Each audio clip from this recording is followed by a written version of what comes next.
Drama serial घाटा के अगले एपिसोड में आप देखेंगे दानिश इस बात से बहुत ज़्यादा खुश है कि रानिया की प्रॉपर्टी के साथ साथ उसको सारा बिजनेस का मालिक भी बन गया है। वो जैसे वो बिजनेस का मालिक बन जाता है, सबसे पहले जाके वो फैक्ट्री में बड़े बड़े फ्रॉड करता है। जैसे ही उसके फ्रॉड मैनेजर पकड़ लेते हैं तो वो उसी मैनेजर को वहाँ से निकाल देते हैं। जब ये बात हमजा को पता चलती है तो वो घर आके अपनी वालदा के साथ ये बात करता है कि दानिश ने सारे बिज़नेस का बेड़ा गर्क कर दिया है। उसने उसी मैनेजर को निकाल दिया जो 15 साल से हमारी फैक्ट्री में काम कर रहा था।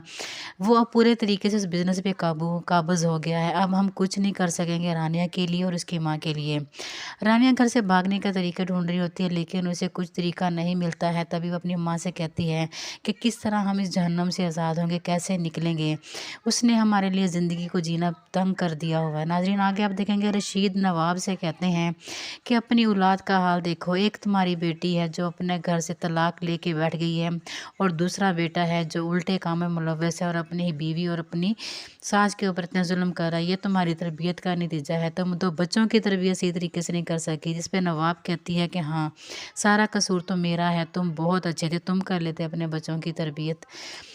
सना इस बात से लेके डिस्टर्ब है कि क्योंकि दानिश हमज़ा उसे जो कुछ कहते रहे वो ऐसा करती रही। उसे ये नहीं पता था कि हमज़ा उसे सिर्फ इस्तेमाल कर रहे हैं, उसे धोखा दे रहे हैं।